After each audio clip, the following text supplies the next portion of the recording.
Hey guys, I attended an immigration interview for a marriage-based adjustment of status in Newark, New Jersey last week, and I thought I would just make a quick follow-up video to explain what happened, how it went, and if you're going through the marriage-based immigration process, this might be of some interest to you. So we appeared at the federal building at like 7 a.m. We actually arrived at 6:30. The interview was scheduled to start at 7, but they wouldn't let us into the federal building until 7, so there was a long line building up around the outside of the building before they let us in. After we got in, we had to go up to the 15th floor where the interview was going to be held.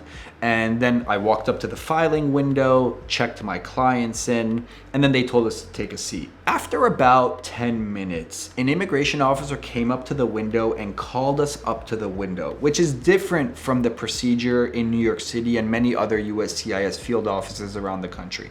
They called us up to the window and they asked us if we had any additional evidence that we wanted the immigration officer to consider. And the person who was asking us for this was our immigration officer, the person who was going to interview my clients.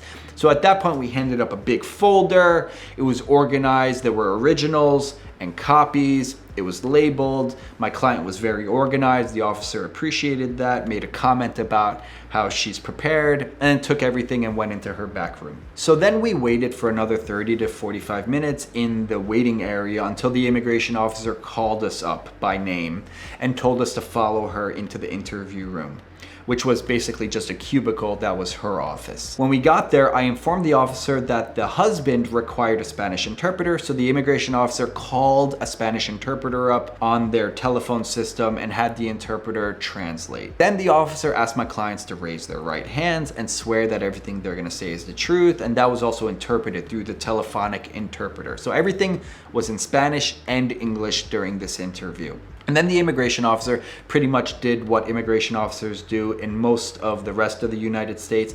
And that was, she said, we're gonna start by doing the I-130 portion of this interview. These questions are gonna be for the I-130 petitioner, which in this case was actually the husband who spoke Spanish. And so a lot of the questions were done through the telephone interpreter, and he answered them. And the immigration officer bounced back and forth between the Spanish-speaking husband and the immigrant spouse who actually spoke perfect English. I know like the roles were reversed here. The US citizen spoke only Spanish. He spoke some English, but he preferred Spanish. And the immigrant beneficiary, person applying for the green card, spoke fluent English. This interview took around like 15 minutes. One of the questions the officer asked was, what did you guys do for Father's Day? And the immigrant beneficiary, the spouse applying for the green card, told the officer what they did.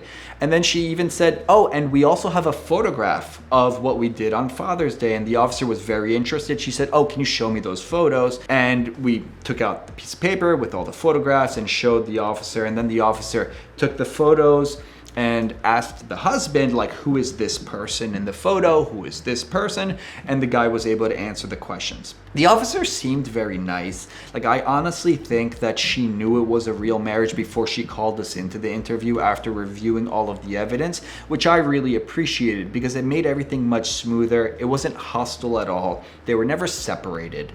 And then after about 15 minutes of some basic questions, she said, okay, we're done with the I-130 portion of the interview. We're gonna move on to the I-485, which is the green card application. And asked my client a couple of the questions that we had prepped from her green card application. So they basically just go through some of the yes or no questions on the I-485 application.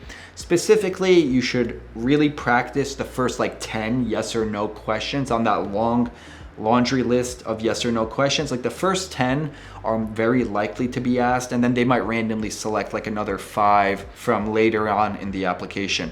But there's a couple questions right there in the first 10 yes or no questions that they like to ask. Have you ever been denied a visa? Have you ever engaged in unauthorized employment? Have you ever violated the terms or conditions of your non-immigrant status? These last 2 questions, have you ever engaged in unauthorized employment? I usually answer yes to that on marriage-based green card applications where you're married to a US citizen.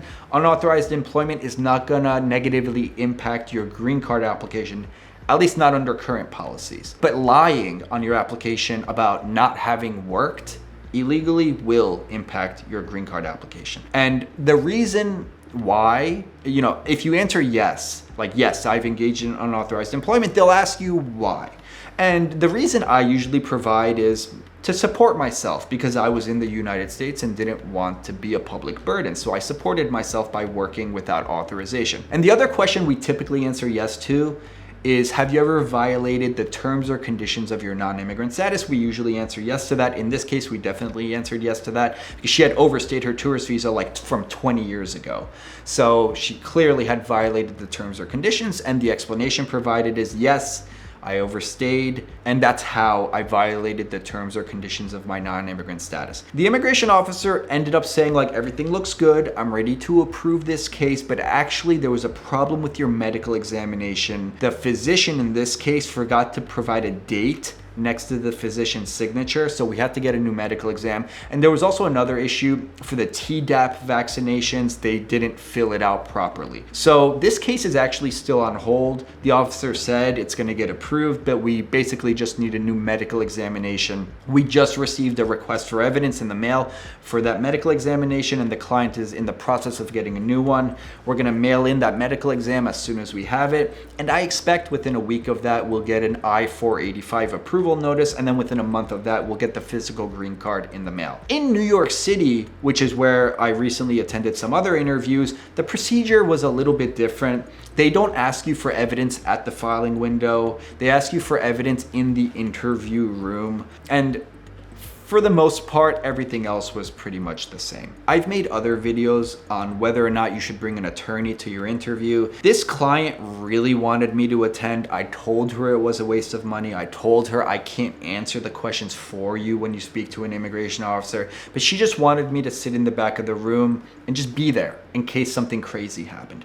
Nothing crazy happened. She wasted her money by hiring me to go to the interview, which I told her was gonna happen. But at the end, she was just happy I was there and didn't care and didn't view it at all as a waste of money. So anyway, guys, this is just an update on what recently happened at my interview in Newark, New Jersey. If you yourself are going through the immigration process or you need an attorney to assist you, I handled these family-based immigration and naturalization cases nationwide. So if you want to talk to someone, you just want to get some advice or consult, or you just want to hire an attorney to handle the whole process from start to finish, I'm your guy. My information is in the video description below. You could schedule a consultation online in like 20 seconds, and I would be more than happy to assist you. If you're new to the channel, I put out videos on a weekly basis discussing changes to immigration policy, trying to educate the immigrant population or people who are just interested in learning more about immigration law. Be sure to subscribe, and I'll see you guys next time for another video.